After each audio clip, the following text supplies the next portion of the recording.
ہو جاتا ہے۔ حضرت عمر کے زمانے میں مصر فتح ہوا تو دریائے نیل خشک ہو گیا، ہر سال دریائے نیل خشک ہو جاتا تھا، تو مصر کے لوگ ایک جوان بچی کو پکڑ کر زیورات سے اس کے سجا کر اور اس کو پہنا کر اس کو جا کر دریا میں ڈبو دیتے تھے، وہ بیچاری زندہ اس میں غرق ہو کے مر جاتی تھی، تو شیطان کا کوئی اس میں تصرف تھا، پھر دریا کا پانی چڑھ جاتا تھا۔ تو عمر رضی اللہ تعالیٰ عنہ کے دور میں جب مصر فتح ہوا تو وہ مصری آ گئے عمر بن عاص کے پاس کہ دریا خشک ہو چکا ہے، ہم نے بچی کو ڈبونا ہے۔ حضرت عمر نے کہا اسلام اس ظلم کی اجازت نہیں دیتا، انہیں حضرت عمر کو خط لکھا، دریائے نیل خشک ہو چکا ہے اور دریا یوں چلتا ہے کہ ایک بچی کو اس میں ڈالا جاتا ہے، وہ مرتی ہے تو دریا بھر آتا ہے۔ تو حضرت عمر نے کہا خط لکھا، دو خط لکھے، ایک عمر بن عاص کو تم نے بالکل ٹھیک کیا ہے ایسا نہیں کرنا، اور ایک خط لکھا کسے؟ دریائے نیل کو، دریائے نیل کو خط لکھا جا رہا ہے۔ ہر بیٹا باپ کی نہیں سنتا، بیٹی ماں کی نہیں سنتی، دریائے نیل کو خط لکھا جا رہا ہے۔ بسم اللہ الرحمن الرحیم، من عبد اللہ امیر المؤمنین عمر بن الخطاب الى نیل مصر، یہ اللہ کے بندے عمر بن خطاب امیر المومنین کا خط ہے دریائے نیل کے نام۔ ان کنت تجری من قبلک فلا تجری، اے نیل اگر تو اپنی طاقت سے چلتا ہے تو بند ہو جا، وَإِن كَانَ اللَّهُ الْوَاحِدُ الْقَهَّارُ يُجْرِي، اور اگر تمہیں عمر کا اللہ چلاتا ہے تو میں اپنے اللہ سے کہتا ہوں تمہیں جاری کر دے۔ اور کہا عمر یہ میرا خط دریائے نیل میں ڈال دو۔ رات کو دریائے نیل میں خط ڈالا گیا، صبح 16 ہاتھ دریا چڑھ کے بہ رہا تھا۔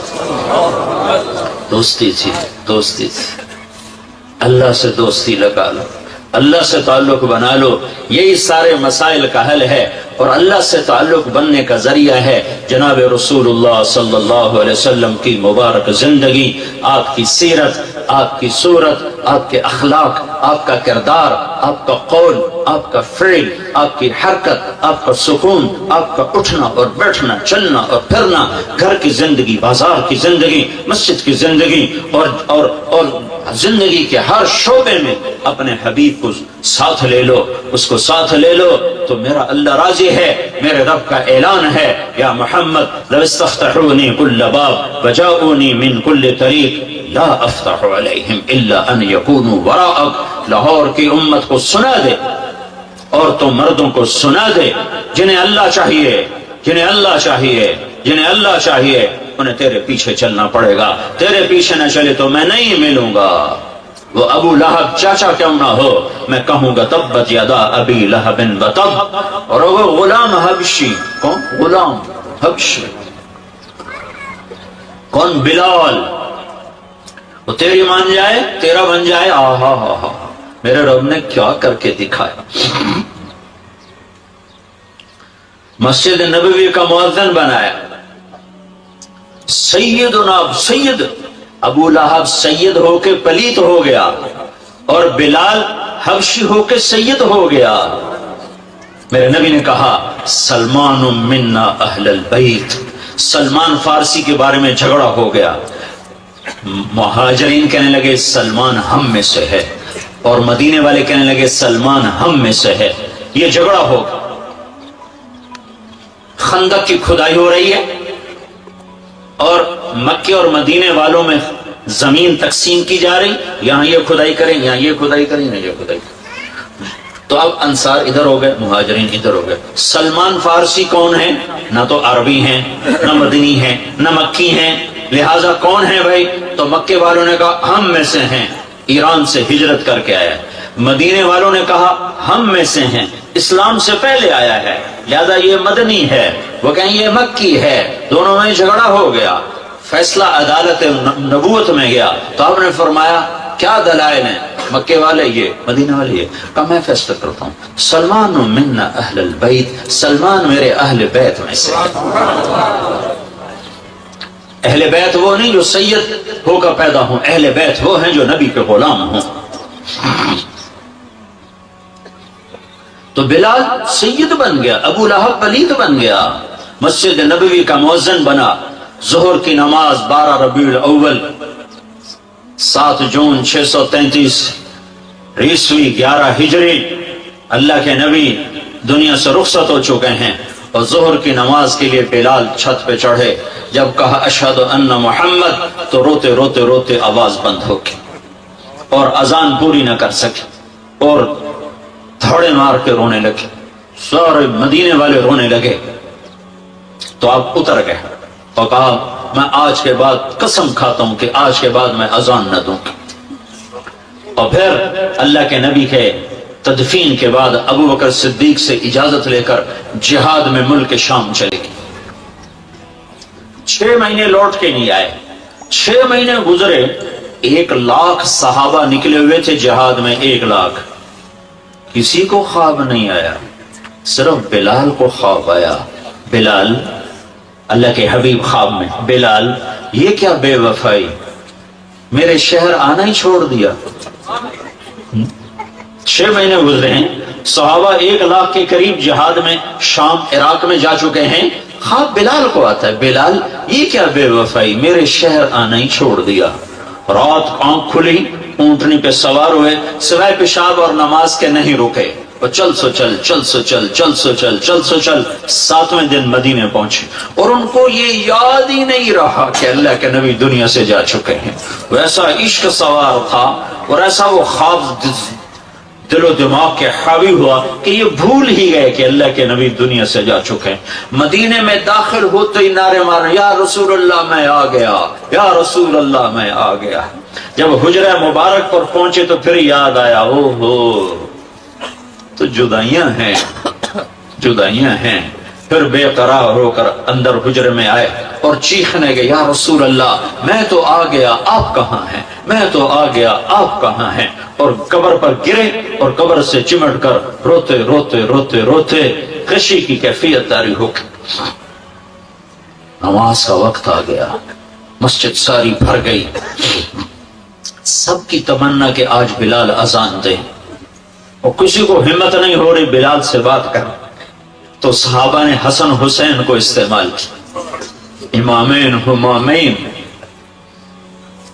نبی کی آنکھوں کی ٹھنڈک، جنت کے سردار حسن اور حسین، جنت کی عورتوں کی سردار فاطمہ۔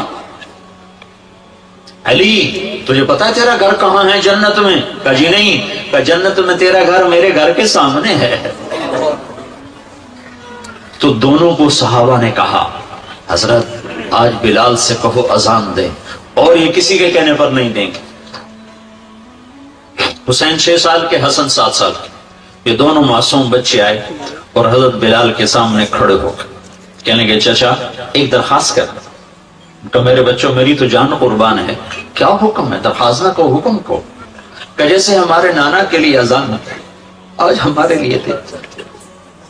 تو بلال رضی اللہ عنہ پھوٹ پھوٹ کے رونے لگے، کہنے کہ میں نے قسم کھائی تھی کہ میں اذان نہیں دوں گا، لیکن میں تمہاری خاطر تو جان بھی قربان ہے، قسم تو چھوٹی سی چیز ہے، میں قسم کا کفارہ دوں گا۔ اور ایسے چڑھے چھت پر، ایک انصاری عورت کا گھر تھا جس کی چھت پہ چڑھ کے اذان دیتے تھے، کانوں میں انگلیاں دے کے جو ہی کہا اللہ اکبر تو سارے مدینے میں کوہرام مچ گیا، اور عورتیں ننگے سر ننگے پاؤں روتی ہوئی گھروں سے باہر نکل آئیں، اور مسجد نبی میں چیخ چنگھاڑا مچ گیا، یوں لگا جیسے دور نبوت لوٹ کے واپس آ گیا۔ یہ شان ہے کہ محمد سے وفا تو نے تو ہم تیرے ہیں، یہ جہاں چیز ہے کیا لوح و قلم تیرے ہیں۔ پھر دوسرا واقعہ، جب بیت المقدس فتح ہوا اور حضرت عمر خود پہنچے اور پہلی نماز مسجد اقصی میں ہونے لگی ہے اور جمعے کا دن ہے، جمعے کے دن لشکر اسلام داخل ہوا، عمر رضی اللہ عنہ قائد ہیں۔ السلام علیکم، گائیڈڈ نور لا رہا ہے آپ کے لیے مولانا طارق جمیل کے نیو بیان۔ مولانا طارق جمیل کے اولڈ اور نیو بیان سننے کے لیے ہمارے چینل کو سبسکرائب کریں اور بیل آئیکن کو ضرور پریس کریں تاکہ آپ کے آنے والے نئے بیان آپ کو مل سکے۔ شکریہ۔ جمعے کی اذان ہونے لگی تو 36,000 کا لشکر تھا، تو سب نے آ کر منت کی بلال کی کہ اذان، وہ نہیں مانے، تو حضرت عمر نے کہا بلال بلال یہ دیکھ آج اذان دیتا۔ تو بلال وہ صخرہ پہ سوار ہوئے، وہ جو گنبد سے نظر آتا ہے اس کے نیچے ایک چٹان ہے جہاں براق باندھا گیا تھا، تو اس پہ سوار ہوئے، اور جو ہی کہا اللہ اکبر تو یہ 36,000 کا لشکر روتے روتے زمین پر گر گئے۔ یہ اللہ کے حبیب کی اطاعت کی عزت ہے۔ اپنی زندگی کو ڈھالو اللہ کے محبوب کے طریقوں میں، اللہ کے محبوب کے سانچوں میں۔ فلا وربک لا یؤمنون حتی یحکموک فیما شجر بینہم، قرآن کی سب سے خوبصورت قسم، اے میرے حبیب لاہور والوں کو بتا دے کہ مجھے تیرے رب کی قسم، سبحان اللہ، کیا قسم اللہ نے اٹھائی ہے، اے میرے حبیب مجھے تیرے رب کی قسم۔ یہ عشق کی انتہا ہے، محبت کی انتہا ہے کہ اللہ تعالیٰ ہے خود ہی رب محمد ہے، لیکن قسم یوں اٹھا رہا ہے جس سے رب محمد کوئی اور ہے، قسم اٹھانے والا کوئی اور ہے، کہہ رہا مجھے تیرے رب کی قسم۔ میں اس کو اردو میں کبھی بھی بیان نہ کر پاؤں گا، اور دنیا کا کوئی بھی شخص اس کو اردو میں، انگریزی میں، ہندی میں، فارسی میں ڈھال سکتا ہے۔ فلا وربک، فلا وربک، سبحان، اے میرے حبیب مجھے تیرے رب کی قسم۔ جو اپنائیت اور جو شہد ان جملوں ان لفظوں میں بھرا ہوا ہے، میں کہاں سے لے کر لاؤں ترجمہ اس کا؟ مجھے تیرے رب کی قسم۔ علامہ اقبال میڈیکل کالج کے نوجوان بچے بچیوں کو بتا دے کہ تیرے غلام بنے گے تو میں ان کا ہوں، ورنہ میں کسی کا نہیں تیرے سوا۔ تو اللہ کو اپناؤ، اللہ کو اپناؤ، غلامی مصطفیٰ کے ساتھ، غلامی رسول کے ساتھ، غلام محمد بن کے چلو، غلام رسول بن کے چلو، غلام نبی بن کے چلو، اللہ کے حبیب کے طریقوں میں ڈھل کے چلو، سیکھ کے چلو۔ یہ اللہ تک پہنچنے کا راستہ ہے۔ ڈاکٹر بنو، بادشاہ بنو، انجینئر بنو، جو مرضی بنو، لیکن غلام مصطفیٰ بن کے بنو، پھر اللہ تمہارا ہے، پھر اللہ تمہارا ہے۔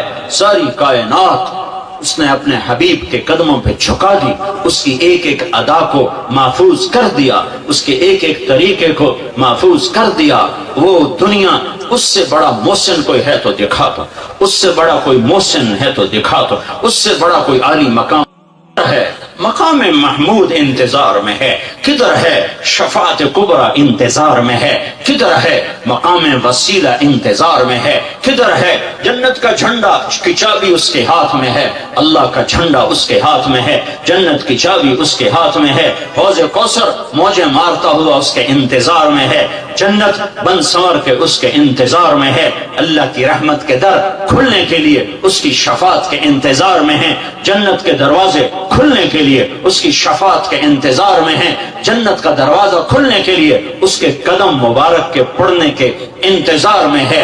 وہ ساری کائنات میں ساری امت کے لیے رحمت بن کر، شفقت بن کر، شفیق بن کر، حریص بن کر، عزیز بن کر، رؤوف بن کر، رحیم بن کر آئے۔ محمد ہیں، اور وہ جیسے اللہ نے اپنے نام رکھے ایسے اپنے حبیب کے نام بھی رکھے۔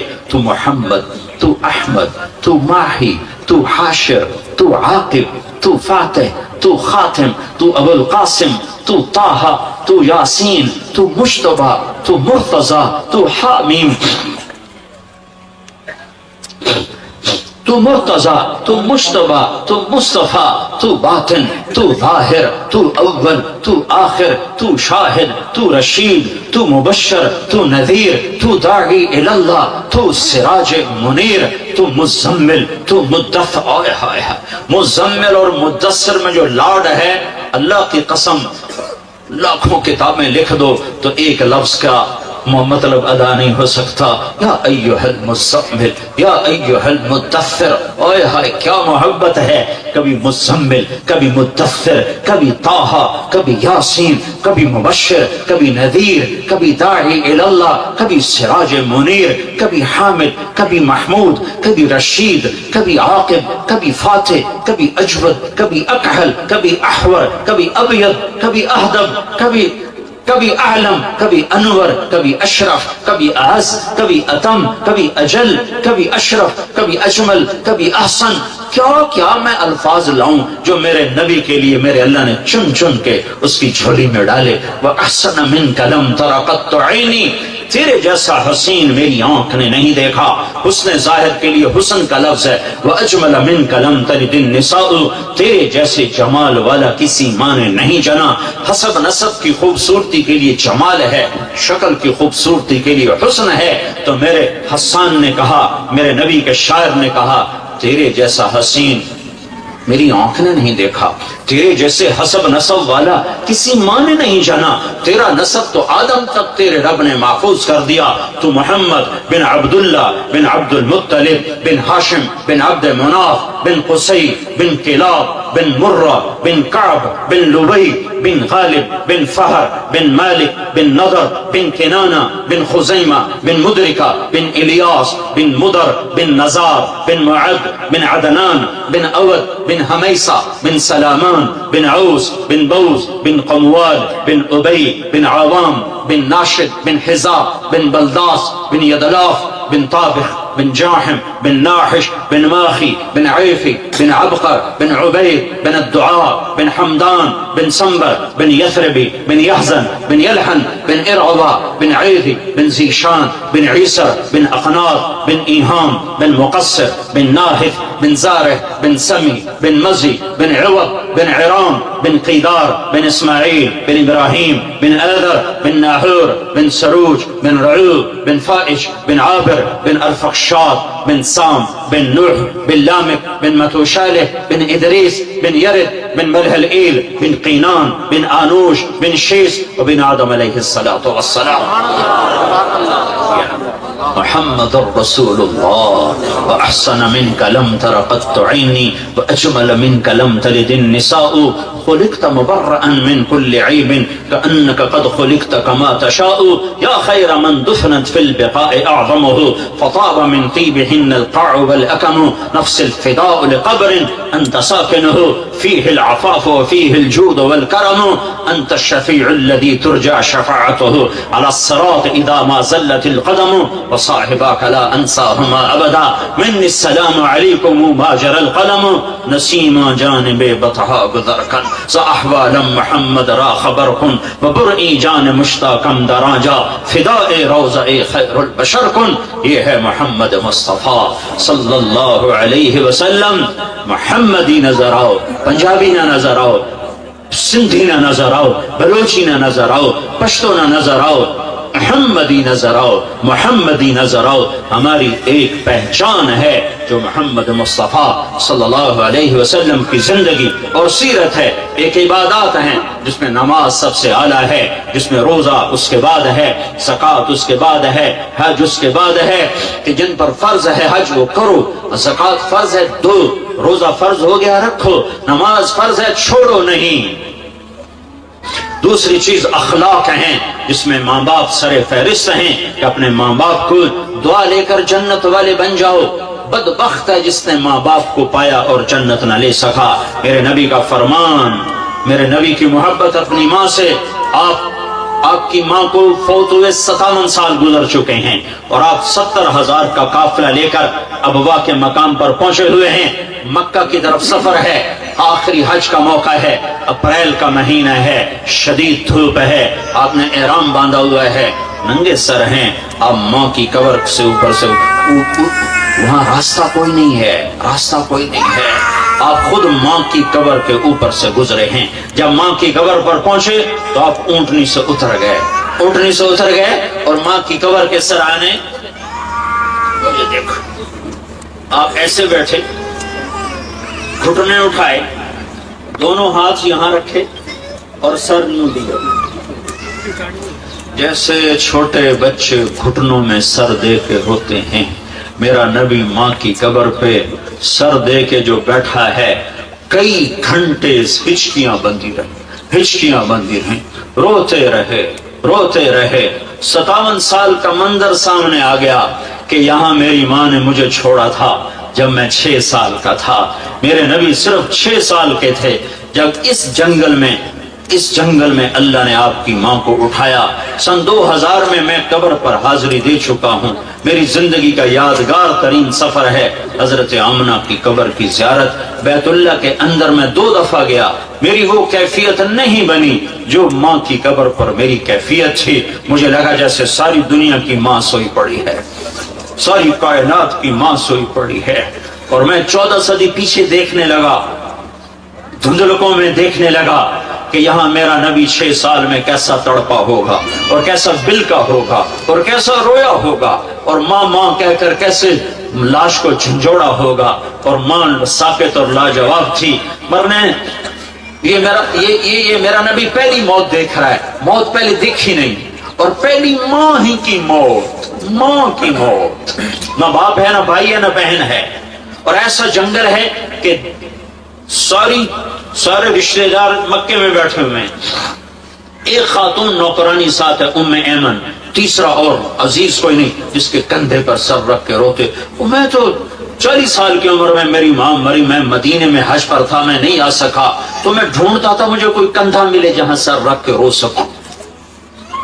اتنا میں بے قرار تھا کہ کوئی مجھے میرا عزیز مل جائے جس سے میں گلے لگ جاؤں اور میں روؤں. 40 سال اور میرا نبی 6 سال.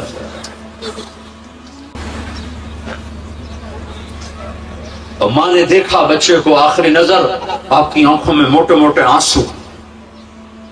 ہرے ابوا کے پہاڑ بھی رو رہے تھے, چشمے فلک بھی گریا تاری تھا, سورج بھی شعاؤں کی شکل میں آنسو گرا رہا تھا, بوڑھا آسمان کپ کپا رہا تھا, سنگلاخ پہاڑ موم بن رہے تھے. جب میرے نبی کی ماں زندگی ہار رہی تھی تو آخری الفاظ تھے, ہر زندہ نے بیٹا مر جانا ہے, ہر جوانی نے ڈھل جانا ہے, میں ایک بچہ چھوڑ کے جا رہی ہوں جو کائنات کو پاک کر دے گا. اور یہ کہہ کر گردن ڈھل کی, اور میرے حبیب نے یوں سینے پر سر اور چمٹ کے رویا ہے. کیا رویا ہے کہ کائنات کو بھی رلایا ہے. تدفین کے بعد جب اتنا اونچا پہاڑ ہے جتنا یہ ہے, یہ پلر اتنا اونچا پہاڑ تھا, جب نیچے اترے ہیں تو پھر آپ بھاگ کے پہاڑ پہ چڑھ گئے. تو ام ایمن پیچھے پہنچی تو اب ماں کی قبر سے لپٹے ہوئے, ایسے لپٹے ہوئے. جو ام ایمن قریب پہنچی تو سنا آپ کہہ رہے تھے, اماں تجھے تو پتا تھا تو ہی میرا آخری اور پہلا سہارا ہے, تو بھی مجھے چھوڑ کے چلی, تو بتا میں کس کی گود میں سر, ہائے ہائے کس کی گود میں سر رکھ کے سوں. واہ میرے رب, تو کتنا بے نیاز ہے, جس کے لیے کائنات بنائی, کتنا اس کو رلایا. ام ایمن نے پکڑا, اٹھو بیٹا چلیں. کاما مجھے چھوڑ دو, میں کہیں نہیں جاؤں گا, میں ماں کے بغیر کہیں نہیں جاؤں گا. پھر میرے نبی نے یہ میں سارا واقعہ تمہیں سنا کر حدیث سنانا چاہتا ہوں تاکہ تمہارے اندر حدیث کی عظمت پیدا ہو کہ اس کا بیک گراؤنڈ کتنا زبردست ہے. میرا نبی جو جنت کا چابی بردار ہے, جو مقام محمود کا مالک ہے, جو شفاعت کبریٰ کا مالک ہے, جو ختم نبوت کا تاج سجائے ہوئے ہے, جس کے قدم رکھے بغیر جنت کھل نہ سکے, جس کی شفاعت کے بغیر حساب ہو نہ سکے, جس کی آمد کے بغیر نہ آدم ہوتا, نہ نوح ہوتا, نہ ابراہیم ہوتا, نہ اسماعیل ہوتا, نہ یوسف ہوتا, نہ یعقوب ہوتا. یہ وہ ہستی ہے, اور وہ کہہ رہے ہیں کاش میری ماں زندہ ہوتی تو میں اس کی ایسی خدمت کرتا کہ اگر میں عشاء کی نماز کے مصلی پہ کھڑا ہوتا اور میں سورت فاتحہ پڑھ رہا ہوتا اور ادھر سے میرے گھر سے آواز آتی بیٹا محمد, تو میں نماز توڑ دیتا اور میں یوں منہ کرتا, میں کہتا اماں جی لبیک, میں نماز بعد میں پڑھوں گا. ایک رخ عبادت کا ہے جس میں نماز سب سے آگے ہے, ایک رخ معاشرت کا ہے جس میں اخلاق سب سے آگے ہیں, جس میں ماں باپ خدمت میں سب سے آگے ہیں. آپ سے پوچھا گیا یا رسول اللہ قیامت کب آئے گی؟ کہیں تو اللہ کو پتا, اور کوئی نشانی کہ جب ماؤں کو ذلیل کیا جائے گا تو آ جائے گی. جب لاہور کے جوان بچے بچیاں ماؤں کو ذلیل کریں گے تو قیامت آ جائے گی. یہ نہیں کہا جب کفر آئے گا تو قیامت آئے گی, جب اسلام مٹے گا تو قیامت آئے گی, کہ جب ماؤں کو ذلیل کیا جائے گا تو قیامت قائم ہو جائے گی. یہ میرے نبی کے اخلاق ہیں. معاف کرنا سیکھو، درگزر کرنا سیکھو، گالی سے بچو، جھوٹ سے بچو، غیبت سے بچو، حق تلفی سے بچو، حق مارنے سے بچو. میرے نبی نے ایسے سر پہ ہاتھ مارا کہا او ہو کتنا سخت حکم آیا ہے. تو سارے صحابہ کانپ گئے، کوئی پوچھ نہ سکا خوف کی وجہ سے. اگلے دن ایک صحابی ہیں محمد بن عبداللہ بن جحش رضی اللہ عنہ، ہم کہا یا رسول اللہ کیا حکم آیا تھا، کل کیا حکم آیا تھا؟ کہا میرے اللہ کا حکم آیا تھا کہ ایک آدمی اللہ کی راہ میں شہید ہو جائے. شہید کہ قطرہ پہلا جب خون کا گرتا ہے تو جنت واجب ہو جاتا. ٹھیک ہوگی بات؟ شہداء قبروں میں زندہ ہوتے ہیں، ٹھیک ہوگی؟ ایسے اٹھیں گے قیامت کے دن کہ ان کے جسم سے خون نکل رہا ہوگا اور اس میں سے مشک کی خوشبو آ رہی ہوگی. یہ شہید میرے نبی کا فرمان ہے ایک آدمی اللہ کے راستے میں شہید ہو جائے، پھر زندہ ہو، پھر شہید ہو جائے، ایک دفعہ نہیں 2 دفعہ شہید ہو اور کسی کا مال لے کے مر گیا تو جنت کی ہوا بھی نہیں سونگھ سکتا.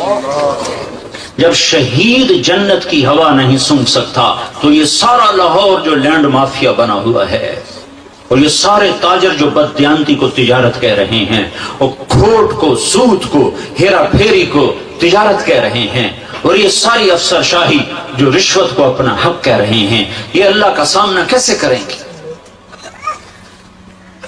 ہم تو اللہ کو نہیں چھوڑتے. ہر شے یہی تو پیغام حسین ہے کہ اولاد ذبح کرا دو، اللہ کو نہ چھوڑو. اپنے آپ کو ذبح کرا دو، اللہ کو نہ چھوڑو.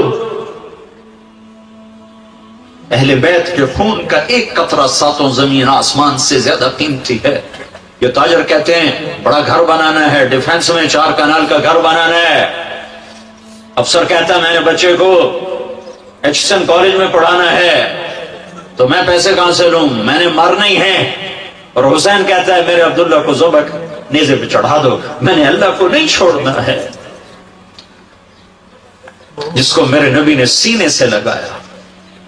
حضرت حسین بازار میں گلی میں کھیل رہے تھے تو اللہ کے نبی پیچھے دوڑ پڑے، پکڑو پکڑو پکڑو.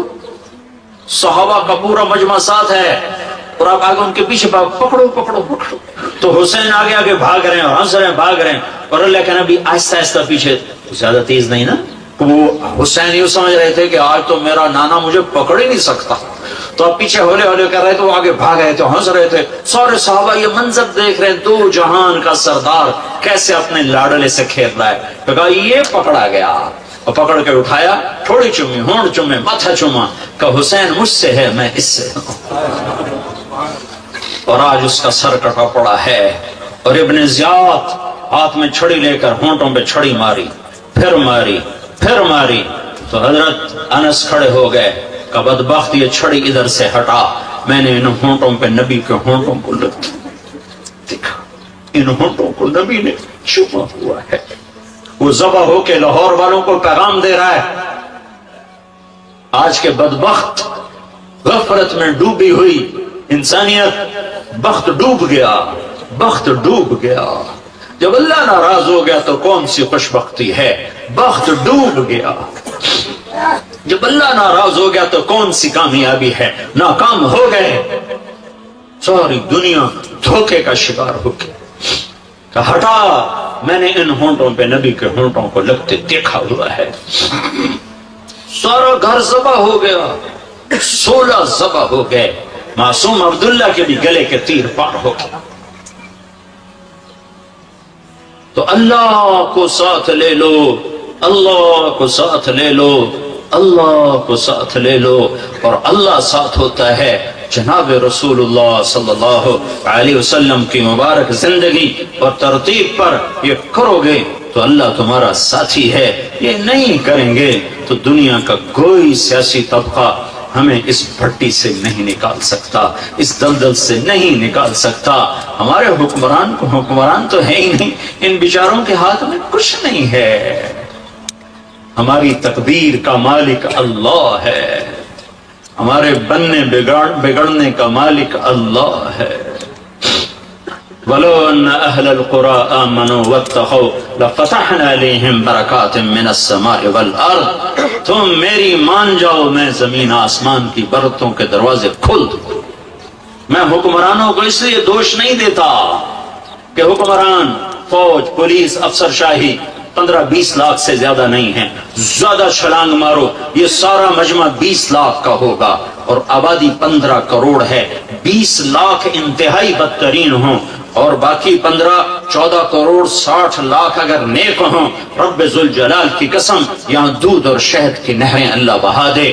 حکمران نہیں، طارق جمیل بگڑا ہوا ہے، تاجر بگڑا ہوا ہے، زمیندار بگڑا ہوا ہے، عورت بگڑی ہوئی ہے، مرد بگڑا ہوا ہے، جوان باغی ہے، بوڑھے باغی ہیں، غریب باغی ہیں، مالدار باغی ہیں، سارے ہم اس کشتی کے ڈبونے میں صرف نا خدا ملہ کا ہاتھ نہیں ہے، مسافروں کے ہاتھ میں بھی بھرمے ہیں اور اپنی کشتی میں چھید کر رہے ہیں۔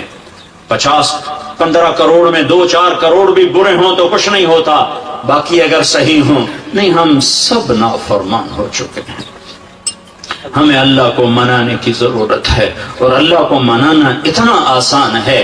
میرا رب کہتا ہے میرے بندہ، میری بندی، چل گناہ کر لے حوصلے گناہ کے، کتنے کر، زمین بھر دے، اور کتنے کر، چاند تاروں کو بھر دے، اور کتنے کر، خلا کو بھر دے، اور کتنے کر، تہ بتہ چڑھ جا، اور کتنے کر، آسمان کی چھت کو اپنے گناہ لگا دے، مجھ سے کروڑوں اربوں سال کی عمر لے اور گناہ کے اسباب لے اور کرتا کرتا کرتا تہ بتہ تہ بتہ تہ بتہ تہ بتہ آسمان کی چھت کو لگا دے۔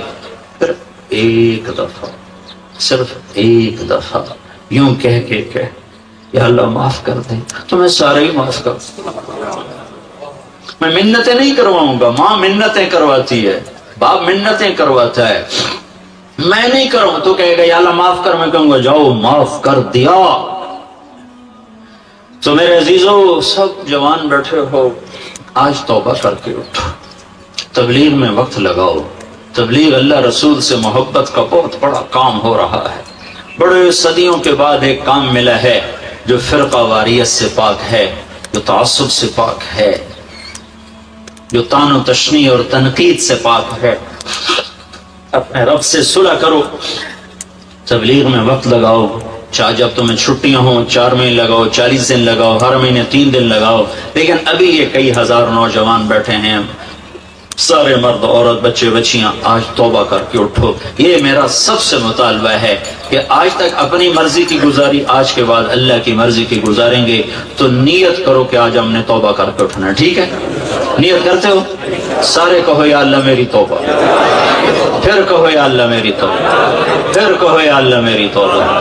اگر یہ توبہ آپ سب نے، بچے بچیوں مرد عورتوں نے کر لی ہے تو آپ کو مبارک ہو، آپ کے سب گناہ معاف ہو چکے ہیں، آپ سب ایسے بیٹھے ہو جیسے ابھی ماں نے جنم دیا ہو۔ یہ الٹے ہاتھ کی فائل ختم، غائب، زیرو، اور آسمان تک روشنیاں۔ اس مجلس کے فرشتے تمہیں دیکھ کر خوش ہو رہے ہیں، تمہارے لیے دعائیں کر رہے ہیں، یہ فضا، یہ ہوا تمہارے بوسے لے رہی ہے، یہ ٹینٹ تک تمہیں دیکھ کے خوش ہو رہا ہے کہ ان میں بھی اللہ نے جان رکھی ہے۔ اور اللہ آسمانوں پہ تم سب مرد عورتوں کے نام لے کر فلاں فلاں کی بیٹی، فلاں فلاں کا بیٹا، اس نے توبہ کی، میں نے معاف کیا، میں نے معاف کیا۔ توبہ پر معافی کے اعلان ہو رہے ہیں۔ جب کبھی دوبارہ ٹوٹ جائے تو پھر کر لینا، اللہ پھر معاف کر دے۔ تو نیت کرتے ہو نا، سارے بھائی نیت کرتے ہو نا؟ ہاں، اگر کسی سے لڑے ہوئے ہو صلح کر لو، کسی کا حق مارا ہے حق دے دو، کسی پر زیادتی کی ہے معافی مانگ لو، کسی کا دبایا ہوا ہے تو سامنے ہاتھ چھوڑ دو، نمازوں میں غفلت ہے شروع کر دو، ماں باپ سے کھٹ پٹ ہے پاؤں میں پڑ جاؤ، میاں بیوی میں جھگڑا ہے صلح کر لو۔ عجب بات ہے، جب میاں بیوی لڑ کے آپس میں صلح کریں تو ان کے پچھلے سارے گناہ معاف ہو جاتے۔ اللہ کو یہ صلح اتنی پسند ہے۔ تو سارے بھائی نیت کرتے ہو؟ ساری مستورات بھی مرد بھی نیت کرتے ہو نا؟ چلو درود شریف پڑھو۔ اللہم لک الحمد کما انت اہلہ فصل علی محمد کما انت اہلہ وفعل بنا ما انت اہلہ انک اہل التقوی و اہل المغفرہ۔ اے زمین آسمان کے اللہ، ہمارے دیس کا یہ دستور ہے، جب کوئی ناراض ہو جاتا ہے تو اس کو منانے کے لیے کچھ لوگ چل کے اس کے در پر آتے ہیں، اس کے پاؤں پکڑتے ہیں، اس کے سامنے ہاتھ جوڑتے ہیں، منت کرتے ہیں۔ وہ جتنا بھی غصے میں ہو، یا اللہ وہ اپنا غصہ چھوڑ دیتا ہے اور وہ راضی ہو جاتا ہے۔ میرے کریم اللہ، اس دھوپ اور گرمی میں یہ ہزاروں نوجوانوں کا، مرد عورتوں کا، بچے بچیوں کا وفد لے کر ہم تیری بارگاہ میں آئے ہیں، ہم تجھے منانا چاہتے ہیں۔ ہمیں پتہ ہے تو ہم سے روٹھ چکا ہے میرے مولا۔ معصوم بچے ٹکڑے ٹکڑے ہو کر فضاؤں میں بکھر رہے ہیں، ہمارے جہاز گر رہے ہیں، ہمارے اوپر برفانی تودے گر رہے ہیں، ہمارے پانی روٹھ گئے، ہماری ہوائیں ہماری دشمن بن گئیں، ہماری دھرتی کی برکتیں اٹھ گئیں کہ تو ہم سے ناراض ہو گیا۔ آج ہم تمہیں منانے آئے ہیں، اتنے بڑے وفد، تو بڑا سخی اور کریم ہے، تو وقت نہیں لوٹاتا ہے۔ ایک آدمی ہاتھ اٹھا کر تیری منت کرتا ہے تو تیرے نبی کا فرمان ہم تک پہنچا۔ تو یہ کہتا ہے کہ مجھے اٹھے ہوئے ہاتھوں کو خالی بھیجنے سے شرم آتی ہے۔ کوئی سفید بالوں والا تیرے آگے ہاتھ اٹھاتا ہے تو یہ کہتا ہے مجھے سفید بالوں سے حیا آتی ہے۔ اس مجمع میں جوان بھی بیٹھے ہیں، بوڑھے بھی بیٹھے ہیں، نیک بھی ہیں یا اللہ گناہگار بھی ہیں، پر یہ سارا وفد تیری منت کرنے آیا ہے، تجھے منانے آیا ہے۔ اب تو مان جا میرے اللہ، یا اللہ مان جا۔ جیسے بچہ روتے روتے تھک کے کہتا ہے کہ میں تو اب روتے روتے بھی تھک گیا ہوں، اب تو اماں میرا کام کر دے۔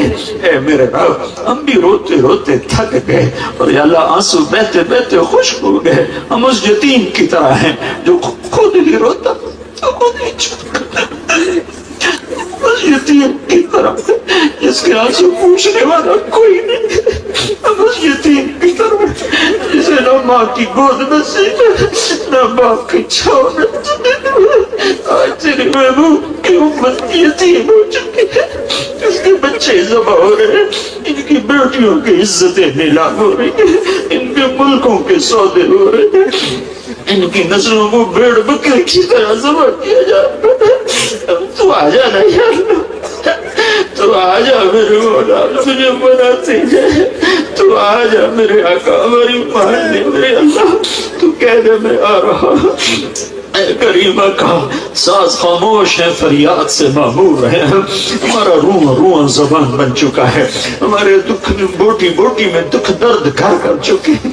کبھی خوفناک بیماریوں کے حملے ہیں، کبھی خوفناک آسمانی آفات کے حملے ہیں، کبھی زلزلے آتے ہیں، معصوم بچے چھتوں کے نیچے قبریں بنا کے سو جاتے ہیں، ان کی مائیں ان کی شکل بھی نہیں دیکھ پاتی اور وہ لنٹر کے نیچے ہی پڑے پڑے ہڈیاں بن جاتے ہیں۔ کبھی تیرا پانی آتا ہے جو معصوم بچے بوڑھے ماں باپ کو یا اللہ بہاتا ہوا جا کر بحیرہ عرب میں پھینک دیتا ہے۔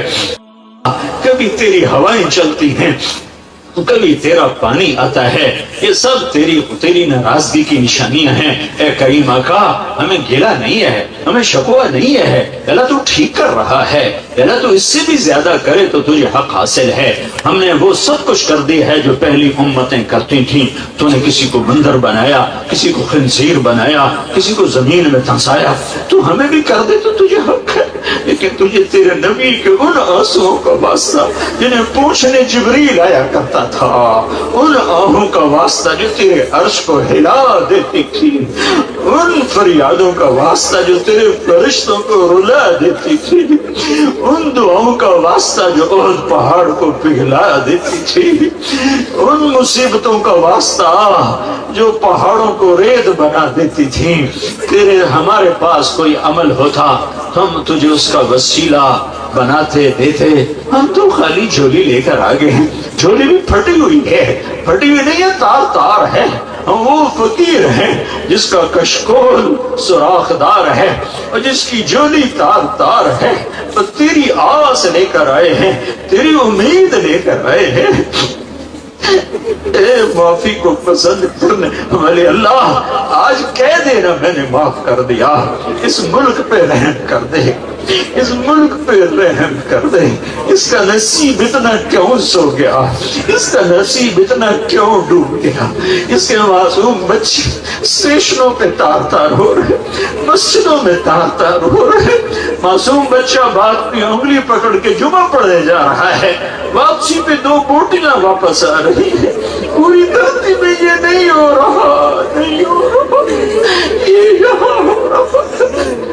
اے رب محمد، اے رب محمد، اے رب محمد، اے رب محمد، اے رب محمد، اے رب محمد، اے رب محمد، اے رب محمد، ہماری فریاد سن، یہ رونا سن، یہ رونا قبول فرما، ان آنسوں میں سے کوئی پسند آئے تو قبول کر لے، اس قابل نہیں ہے کہ یہ قبول ہو، پر کوئی تو ایسا رونے والا ہوگا جس نے تیرے عرش کو ہلایا ہوگا، جس نے فرشتوں کو بھی رلایا، اسی کی تو پہل ہم سب تیرے بارگاہ میں یا اللہ تیرا کرم چاہتے ہیں، تیری آفات سے پناہ چاہتے ہیں، آسمانی، زمینی، جسمانی، روحانی مسائل نے گھیرے میں لیا ہوا ہے، ہم پر کرم فرما دے، ہم پر رحم فرما دے، اس آئے ہوئے مجمع کو قبول فرما، ان مرد عورتوں کو قبول فرما، ان بچے بچیوں کو قبول فرما، ان کے استادوں کو قبول فرما، اس ادارے کو قبول فرما، جتنوں نے ہاتھ اٹھائے ہیں، ہماری اندر میں گھٹی ہوئی دم توڑتی فریادیں ہیں، وہ ساری ہمارے حق میں قبول فرما، ہمارے پورے ملک پر رحم کر دے، رحم کر دے، رحم کر دے، کوئی لوگ ایسے دے، کوئی ابو بکر جیسا دے دے میرے مولا، کوئی ابو بکر جیسا دے، تو نے ہمیں کن کے حوالے کر دیا میرے مولا، جو اپنے پیٹ کا ایندھن بھرنے کے لیے ہمارے گھر جلا رہے ہیں، اپنے عشرت قدے تعمیر کرنے کے لیے ہمارے گھر بلڈوز کر رہے ہیں، کوئی عمر جیسا دے دے جو مسجد میں بیٹھا رو رہا تھا، لوگوں نے پوچھا امیر المومنین کیوں رو رہے ہو، تیرے عمر نے کہا تھا دجلہ کے کنارے کتا پیاسا مرا تو عمر پوچھا جائے گا، آج تو کروڑوں بچے بھوکے مر رہے، تو نے ہمیں کن جانوروں کے حوالے کر دیا، تو نے ہمیں کن درندوں کے حوالے کر دیا، اے میرے رب ہم تجھے تیرے حبیب کی آنسوؤں کا واسطہ دیتے ہیں، پوری امت پر کرم کر دے، رحم کر دے، تمام طبقات کو ہدایت دے دے، کافر مشرک یہود نصارہ تیرے بندے ہیں، سب کو ہدایت دے دے، سب سے راضی ہو جا، جب دنیا سے جانے کا وقت آئے یا اللہ ہمیں یا اللہ عافیت کی موت دے، ہمیں موذی امراض سے بچا، ہمیں خوفناک بیماریوں سے موت نہ دے، جو ہمارے بہن بھائی خوفناک بیماریوں کا شکار ہیں انہیں شفاء کاملہ عطا فرما دے، انہیں شفاء کاملہ عطا فرما دے، عافیت کا بلاوا مقدر فرما، تو نے ماں کی گود میں کلمہ دیا، جب قبر کی گود میں جائیں تو یہ کلمہ ہمارے ساتھ ہو، جب میدان محشر میں تو آئے تیری جنت تیری جہنم تیرا عرش اور تیرا اعلان ہو وامتاز اليوم ایھا المجرمون، آج مجرموں کو الگ کر دیا جائے تو ہمیں ہتھ کڑی نہ لگانا، ہمیں بیڑیاں نہ پہنانا، ہمیں مجرموں میں نہ کھڑا کرنا، نیک بندے بندیوں کے پیچھے جگہ دے دینا۔ آپ مسجد میں بیٹھے تھے تو آپ نے فرمایا اس دروازے سے ایک جنتی آنے والا ہے، تو ایک انصاری صحابی مدینے والے، وہ اتنے نامعلوم ہے کہ ان کا نام کسی حدیث میں نہیں آیا، ان کے ہاتھ میں جوتا تھا اور داڑھی میں وضو کا پانی تھا، وہ آ کے بیٹھ گئے، کسی نے بتایا بھی نہیں کہ تیرے بارے میں اللہ کے نبی نے یہ کہا۔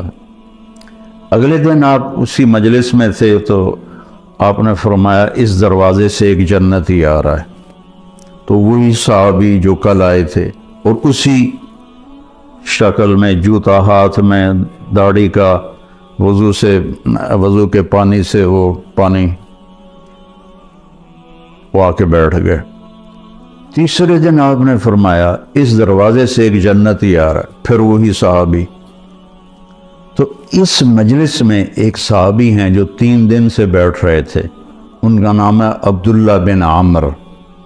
تو جتنے صحابہ میرے نبی کے تھے 1.5 لاکھ یا 2 لاکھ، کوئی کسی نے گنے تو ہے نہیں، اندازہ ہی ہے۔ ان تمام صحابہ میں یہ سب سے زیادہ عبادت کرنے والے تھے، ان سے زیادہ کوئی عبادت والا نہیں تھا۔ ساری رات تہجد پڑھتے تھے، سارا دن روزہ رکھتے تھے، اور 24 گھنٹے میں ایک قرآن ختم کرتے تھے۔ یہ کسی میں طاقت نہیں تھی۔ ان کے باپ نے شادی کی تو بیگم سے کہنے لگے میں 2 نفل پڑھ لوں، اور نماز کی نیت باندھی، اور چل سو چل چل سو چل چل سو چل۔ کئی گھنٹے گزر گئے تو اس کی بیگم نے کہا اس کو تو لگتا ہے میرا خیال ہی کوئی نہیں۔ اس نے بھی وضو کیا اور اس نے بھی پیچھے نماز کی نیت باندھ لی۔ تو جب صبح فجر کے بعد باپ نے پوچھا عمرو بن عاص رضی اللہ عنہ، بیٹا رات کیسے گزری؟ کہا جی الحمدللہ نفلوں میں گزری، کو تیرا ستیہ ناس ہو، میں نے تیری شادی اس لیے کی تھی کہ تیری رات نفلوں میں گزرے۔ جا کے اللہ کے نبی کو شکایت کی انہوں نے کہ اس کا یہ حال ہے۔ تو وہ اس لیول کی ان کی عبادت تھی۔ تو ان کو خیال آیا یہ مجھ سے زیادہ عبادت کرتا ہے، 24 گھنٹے تو سارے میں نے فل کیے ہوئے ہیں، تو اس کے 25 گھنٹے ہیں، تو میں دیکھوں گا یہ کیا کرتا ہے۔ تو اگلے دن وہ ان کے پاس چلے گئے اور کہنے لگے چچا جان میرے ابا مجھ سے ناراض ہیں، تو میں 2-3 دن آپ کے پاس گزار لوں؟ ان کا بیٹا بالکل ضرور آ جاؤ۔ تو وہ اب عشاء کے بعد وہ جلدی سے انہوں نے چادر اوپر لی اور اس میں تھوڑا یوں سوراخ بنا کے نا ان کو دیکھنے لگے کہ اب یہ کیا کرشمہ کرتے ہیں، کچھ ساری رات کا لمبا سجدہ کریں گے یا ساری رات کا رکوع کریں گے یا ساری رات روتے رہیں گے، کیا کریں گے؟ تو ایسے دیکھ رہے۔ وہ آئے اور سونے کی دعا ہے رات کی، اللہم بسمک اموت و احیا، انہوں نے دعا پڑھی اور تھوڑی دیر بعد ان کے خراٹے شروع ہو گئے۔ اب یہ انتظار کر رہے کہ ابھی اٹھیں گے ابھی اٹھیں گے ابھی اٹھیں گے، حتیٰ کہ فجر کی اذان ہوئی اور یہ انتظار انتظار انتظار، اور وہ اذان پہ اٹھے تو یہ حیران پریشان ہو گئے کہ یہ چاچے نے تو 2 نفل تہجد بھی نہیں پڑھے، تو جنت کی بشارت کہاں سے مل گئی؟ اب اللہ کے نبی کی بات بھی غلط نہیں ہو سکتی، اور آگے چاچا جی کا بھی عمل کوئی نظر نہیں آ رہا، ساری رات سوتا پہ ہے۔ تو ان کا اچھا ایک رات اور دیکھوں گا۔ اگلی رات عشاء کے بعد انہوں نے وہی کام کیا، چادر اوپر لی اور ایسے کر کے بیچارے کتنے تھکے ہوں گے، یوں کر کے دیکھ رہے۔ وہ آئے اللہم بسمک اموت و احیا اور او گئے۔ وہ ساری رات سونے میں گزار دی، فجر کی نماز اذان پہ اٹھے۔ اب ان کی حیرت اور بڑھ گئی کہ اس زمانے میں تو منافق تہجد نہیں چھوڑتے تھے، تو ان کو تو جنت کی بشارت ملی پڑی ہے، یہ تہجد بھی نہیں پڑی اور جنت کی بشارت۔ اچھا ایک رات اور دیکھوں گا۔ پھر تیسری رات وہی تماشا انہوں نے کیا، انہوں نے بھی وہی تماشا کیا، سیم انہوں نے اپنی سونے میں رات گزاری، یہ ان کو چیک کرنے میں لگے رہے۔ آخر سے اذان پر وہ اٹھے تو یہ بول پڑے، کہنے لگے چاچا سچی بات یہ ہے میری کوئی اپنے ابا سے لڑائی نہیں تھی، میں نے 3 دن تیرے بارے میں مسلسل سنا کہ ایک جنتی آ رہا ہے، ایک جنتی آ رہا ہے، ایک جنتی آ رہا۔ اللہ کے نبی نے تیرے بارے میں فرمایا، تو میں دیکھنے آیا تھا کہ آپ کیا کرتے ہیں، تو آپ تو ساری رات سوتے رہتے ہیں، تو یہ کیا چکر ہے؟ اللہ کے نبی کی بات بھی غلط نہیں ہو سکتی، وہ تیرے پاس پلے بھی کچھ نہیں ہے، جس کو وہ سمجھ رہے تھے کہ کچھ بندگی عبادت۔ کہنے لگے بتیجے یہی ہے جو تو نے دیکھا ہے اور میرے پاس کچھ بھی نہیں ہے۔ تو وہ نہ بوجھل قدموں سے واپس، چونکہ وہ دو چیزوں کو آپس میں جوڑ بٹھانا ان کو نظر نہیں آ رہا کہ ادھر جنت کی بشارت ہے، ادھر ساری رات کا سونا ہے۔ جب میں نے پہلے بتایا کہ اس زمانے میں تو منافق تہجد نہیں چھوڑتے تھے کہ پتہ نہ چل جائے، تو یہ ساری رات سو کے یہ کیسے جنت کیسے مل گئی؟ جب وہ دروازے تک پہنچے نا تو کہنے لگے بھتیجے ادھر آؤ تو میں اندر کی بات بتاؤں۔ تو انہوں نے کہا یہ بتائیں۔ تو کہنے لگے یہ جو دل ہے نا اس میں کسی کی نفرت کوئی نہیں، اس دل میں کسی کی نفرت کوئی نہیں، اور مجھے کسی سے حسد کوئی نہیں ہے۔ اللہ جب کسی کو کوئی نعمت دیتا ہے تو مجھے کبھی حسد نہیں ہوا، اور اس زبان سے میں نے کبھی کسی کو تکلیف نہیں پہنچائی۔ تو وہ ایسے کھڑے تھے نا، تو ان کا جو حدیث میں تو یہ ایکشن نہیں ہے، لیکن تھوڑا عربی سے مناسبت کی وجہ سے جو ان کا جو باڈی ریئیکشن ہوا وہ میں آپ کو دکھانا چاہتا ہوں۔ تو وہ کہنے لگے ہوا ہوا اچھلے اگو یہ پھٹا تھوڑا ہے نہیں تو میں ڈہ نہ پاؤں، تو کہنے لگے ہوا ہوا، نہیں یہی ہے یہی ہے، اور آگے کرنے گئے یہ ہمارے بس میں نہیں ہے۔ تو اللہ کے بندوں سے دل صاف رکھنا۔ اپنے گھروں میں اگر آپ کئی میاں بیوی آئے ہوئے ہیں، اپنے گھروں میں خوشی دیکھنا چاہتے ہو تو وہ پیسے سے نہیں آئے گی، وہ آپ کے اچھے اخلاق سے آئے گی، آپ کے اچھے رویے سے آئے گی، برداشت کرنے سے آئے گی۔ ایک دوسرے کی برداشت کرنے سے آپس میں محبتیں قائم ہوتی ہیں، چیزوں سے نہیں۔